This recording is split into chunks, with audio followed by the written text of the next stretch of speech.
Hello, everyone. I hope you are all doing well. I apologize that I haven't been uploading since Sunday, but I haven't been uploading videos since Sunday. But several things have happened this week. Nothing bad, just a lot going on. Number one, something unexpected, and praise God for it. I've received an explosion in growth here at City Tutoring due to our online classes. More and more students across America and the world are moving towards online courses. And so I've been very busy responding to those emails and trying to register people in the right course. We offer all the math courses except statistics, not interested in statistics, but we do abstract algebra, calculus. For our algebra courses, by the way, we use, uh, as I mentioned in another video, Dolciani. Dolciani.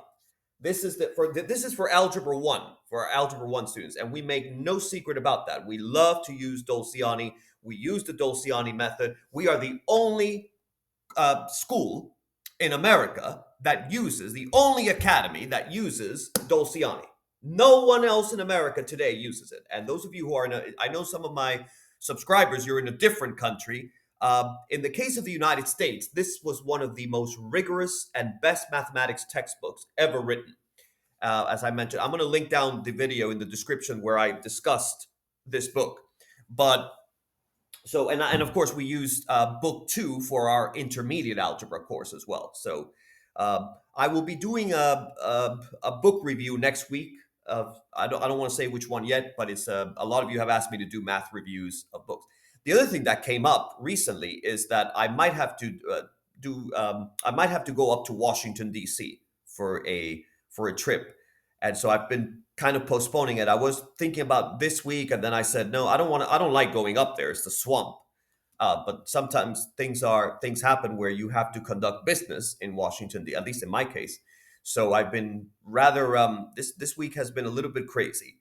And for those of you who don't know me and you're new to the channel, my name is Alfred Cromwell. I am the founder and president of City Tutoring. We are a tutoring academy that is located here in Lynchburg, Virginia. Now, you might not know Lynchburg, but you probably have heard at some point in your lives about Charlottesville, Virginia. We are about an hour south of Charlottesville, Virginia. Charlottesville, Virginia is the home of UVA, University of Virginia, and I know I have some subscribers in Charlottesville as we speak.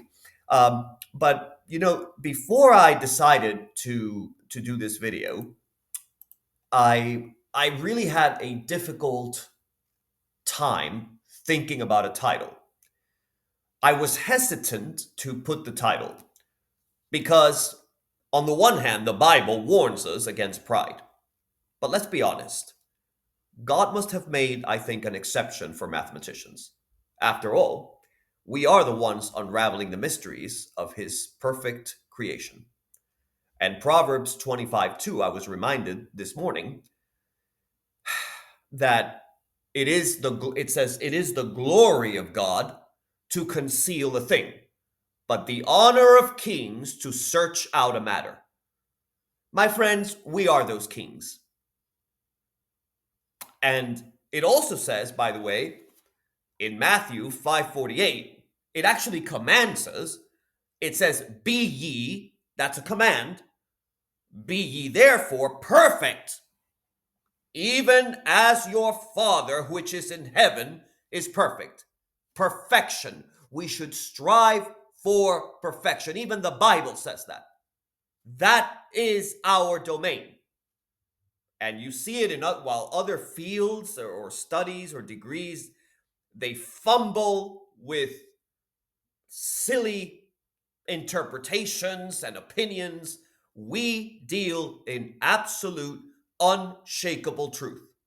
There's no waffling here or theorizing about the meaning of meaning itself. It's just pure, undeniable logic.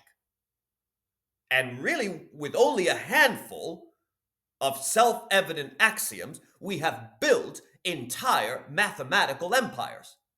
And meanwhile, the humanities majors, they're still debating whether objective reality exists. Of course, it does, and we proved it centuries ago. And as for you also get the corporate world, what they call the corporate world, and we can let them race in circles, drafting I don't know, reports, I guess they do, no one will read, and attending meetings to discuss future meetings. I could never be in a corporate environment. I could never, I don't understand it. And they toil away. You see so many young people and not so young people, they're toiling away for promotions and performance reviews. But we as mathematicians, we pursue something far greater. We have something divine. We have the eternal, the immutable. We have the language of the universe itself. Every great achievement of the human mind has been shaped by mathematics. The physicists, sorry physicists, you need us. The engineers, oh please, you bow to our equations. The economists, well, the ones who actually use math, at least they deserve some credit. But let's be clear, it is we who take humanity beyond the mundane, beyond mere utility, into the realm of pure, unadulterated discovery. Let them scoff at whatever they do. They measure, some people measure success in terms of paychecks and office hours. We're not interested in that. At least I'm not. Let them misunderstand us. Those who think that there's a lot of people out there, they think mathematics is just arithmetic with a few extra steps. And when they ask about what we do with our knowledge, we will simply smile. Because the best minds in history already know the answer. We are mathematicians. We do not chase money. We don't chase material status necessarily. We chase the truth and we win. So I'm always very honest with you all. This is not your typical channel where there's a lot of math channels, so-called math channels out there, that they either mislead you or they lie to you, or the person who owns the channel is more interested in clickbait and giving you cheap advice that is not necessarily true. I'm going to name some of them, by the way. I'm going to name some of them. Not today, because I don't want people to start saying that, oh, you're always going to get people who will say, oh, you just want to create drama, right? You just want to create unnecessary drama. No, it's not drama. It is your reality check.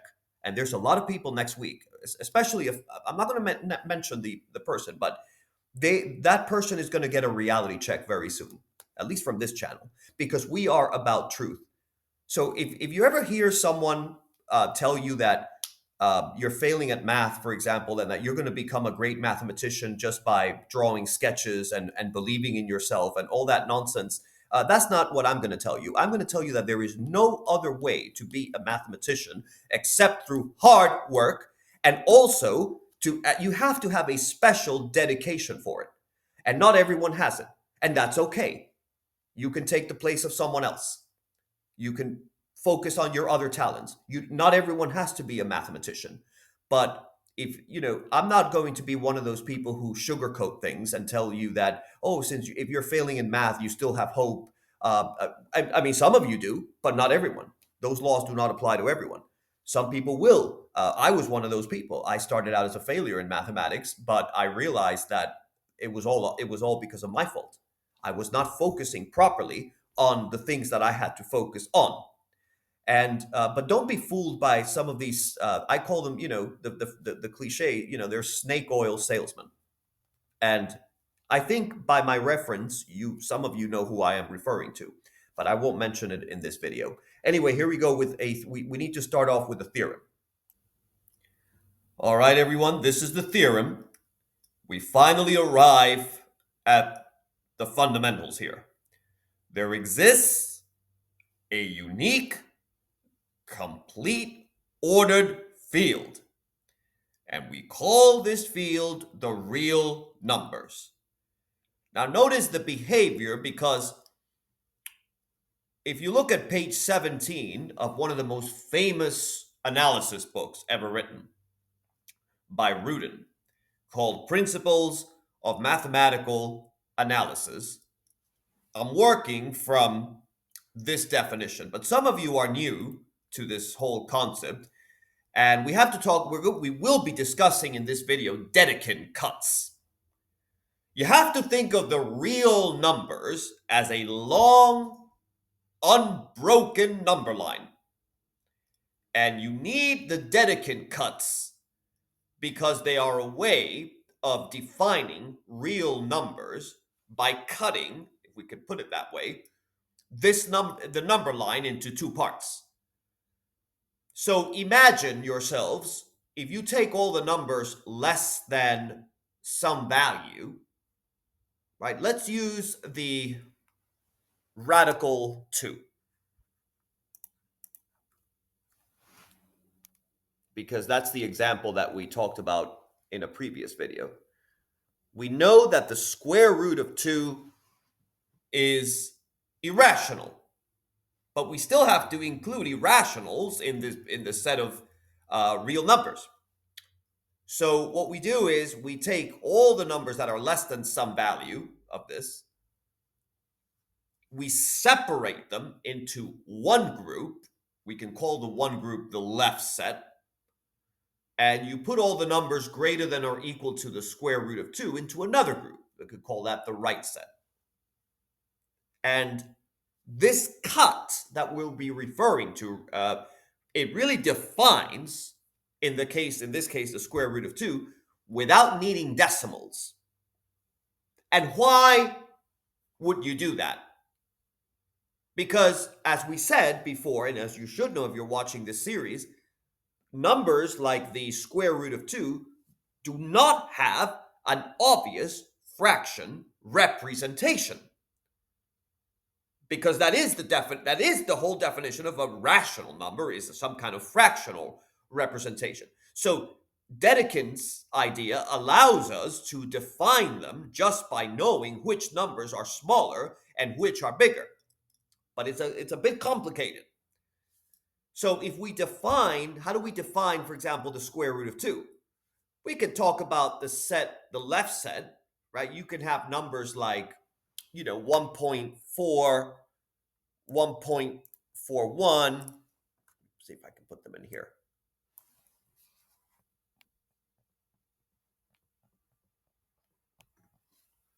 Right, this is all the left set. We could also do, 1.414, etc. And what happens is that the right set is going to have numbers that are larger, right? 1.42, 1.43, etc. 2. But this cut is going to describe precisely the square root of 2, even though we never write it exactly. So the big idea is that instead of writing numbers as infinite decimals, the Dedekind cuts describe them by splitting the numbers into smaller than and bigger than groups. All right, so that's sort of how if you're new to this concept, how we can start looking at these things. Now remember, look at the 3 properties that Rudin describes, and really all mathematical analysis books. A is not empty and is not equal to the rationals, right? P is an element of A. By the way, it's really technical. Alpha, right? It's the Greek letters. Q is an element of Q, and Q is going to be less than P, then Q is an element of alpha. P is an element of alpha, then P is less than R for some, and then R is an element of alpha. And the letters P, Q, and R will always denote rational numbers, and alpha, beta, etc. will denote cuts. So let's have a look, a little bit of a closer look, a deeper look at this behavior and these properties, because it's really becomes, it can be tedious, but we can break it down into more digestible things.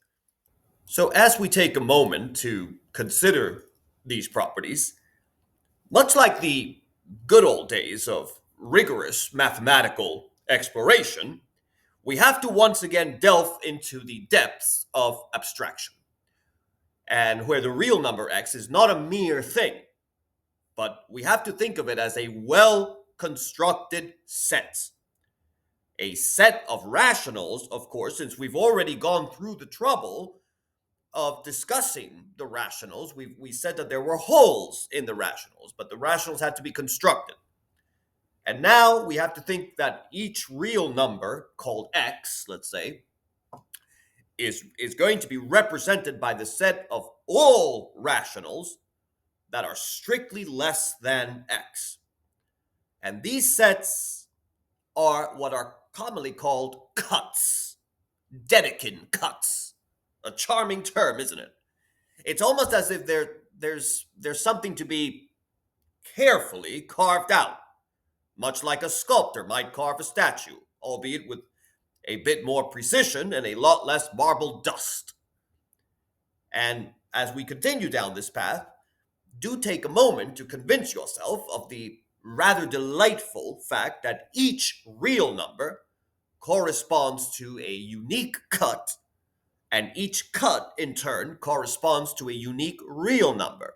It's almost too perfect to be true, but then again, that's why we do this. Now, before you get a little bit too comfortable, or all of us in our self-satisfied convictions, we need to give cuts the formal treatment they deserve. So really what we can look at this as we really have three delightful stages here. And each stage is as distinct as the other. We've already talked about the three stages, right? First, you need to understand the notion of the real number as a pre-existing object. And it tells us that each real number is going to produce a cut. And we said that this cut defines the number, and the number in turn determines the cut. It's a lovely relationship, isn't it? And I think Dedekind would be proud that we continue on the tradition. The second stage, though, it takes a more concrete turn because each real number is simply a cut. Not more, not less. But really, this is merely the precursor to the third stage, and we now enter Hilbert. Hilbert enters the room, who inaugurates an axiomatic approach, with cuts serving as the foundation to prove that the concept of a complete ordered field is consistent with the arithmetic of the rationals. And now, from the axiomatic point of view, the only thing we really care about in the theory of cuts is to construct an example of a completely ordered field. It's a satisfying goal, I should say. And the cycle completes itself when we prove that any complete ordered field is isomorphic, is the proper word to say, to the field of cuts. It gives the story beautiful closure, don't you think? So I'm going to assume that you are familiar with the properties of the ordered field of rational numbers. And one of the most important properties is density. The fact that between any two distinct rational numbers, there is always another rational number. There's also something called an Archimedean property, but we're not going to talk about it in this video. That's a separate discussion. But really, it's the fact that for any positive rational number, there exists a positive integer that when you do 1 divided by that integer is going to be less than r. But from here on, when I mention number, I'm always talking about rational number. No other numbers exist, at least for now. And the simpler statements will be, if anything has to be clarified, I will. But in some cases, we might find it convenient to skip any trivial proof because there are dozens of proofs that you can look up on your own, available in many different sources. So the first thing to consider. So there's a lot going on, and we need to take a moment to savor the elegance of a construction that you see here. If we let alpha, well, there's one property, make sure you read number 1 as well, but I'm really focusing on number 2 here.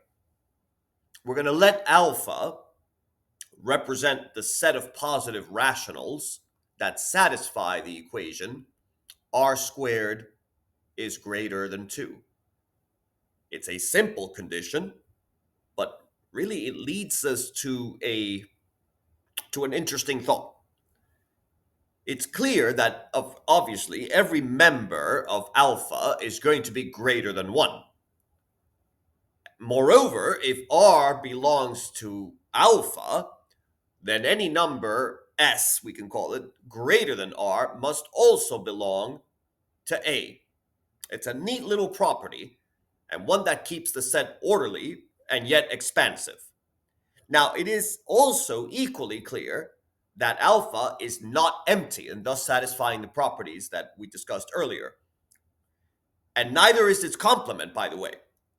The complement, incidentally, contains the number 1 and all the negative numbers. It's really a subtle touch. But if we're going to prove that A is indeed a cut, you have to only show that it has no minimum. And that therein lies the beauty of the argument, because if you're given any r in alpha, if 0 is less than delta and delta is less than 1, you can find for sure an r minus delta that is greater than 0. I'm going to scroll down a little bit so you can see where I'm coming from on this.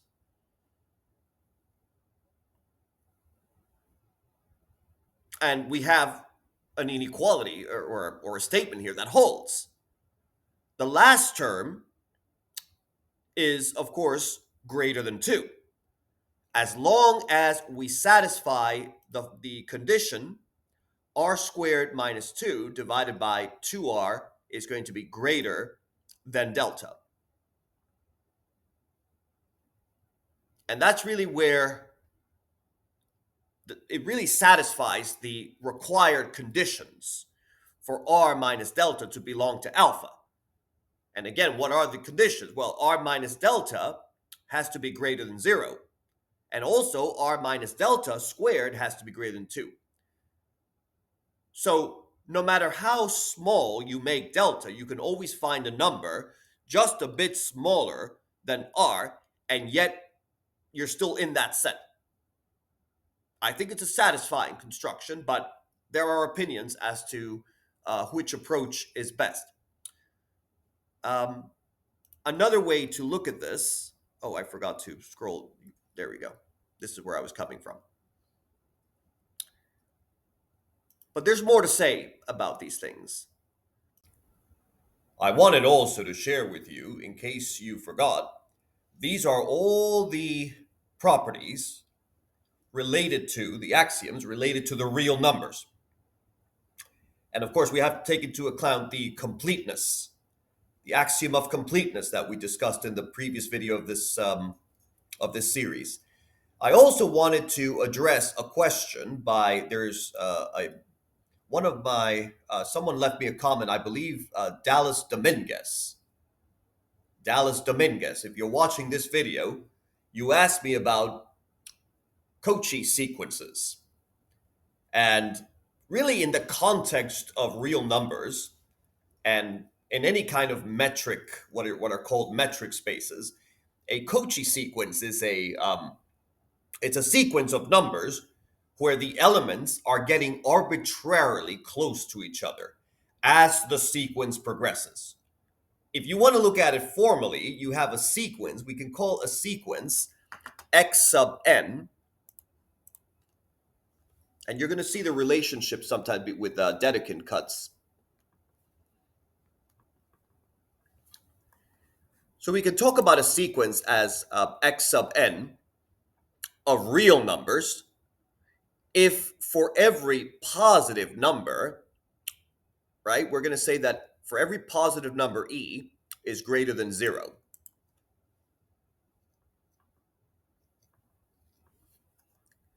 And with that, there is a point in the sequence after which all terms are within e, we say, of each other. In other words, for all m and n,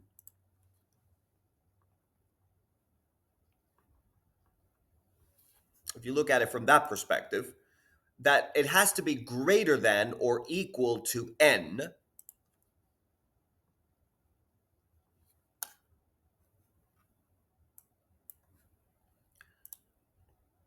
and we're going to say that the absolute value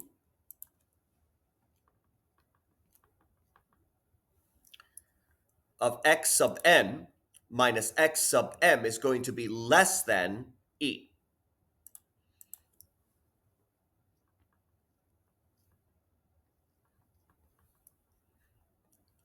And that's, of course, for some integer n that depends on e. So in essence, a, a Cauchy sequence is one where the terms are so you can look at them as bunched up, Dallas, as the sequence progresses, meaning the differences between successive terms shrink. And if you talk about sometimes the completeness axiom is known as the Cauchy criterion, because the real number states that every Cauchy sequence converges to a real number. In other words, if you have a Cauchy sequence of real numbers, then we say that there exists a real number that the sequence approaches or converges to as the sequence progresses. And this is one of the critical differences between the real numbers and the rational numbers. The rational numbers do not possess this property. There are Cauchy sequences of rational numbers that do not converge to a rational number. But in the real numbers, the Cauchy sequences always have a limit, which is why the real number system, we say, is complete. Now, if you look at it from the perspective of Dedekind cuts and the connection to it, that's just another way of constructing the real numbers, as opposed to just using the Cauchy sequences.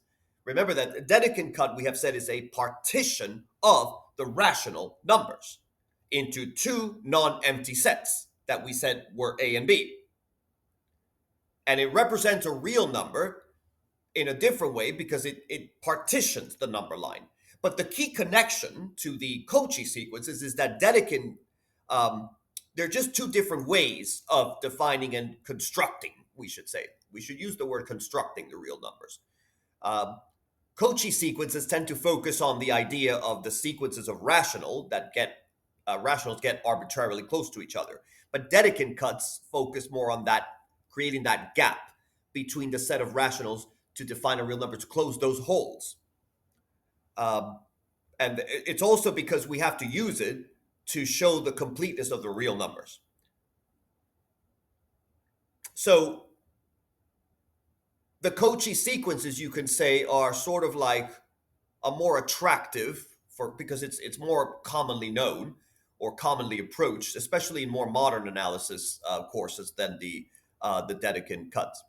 But it's a question of which one is more accepted. Some of you might be asking.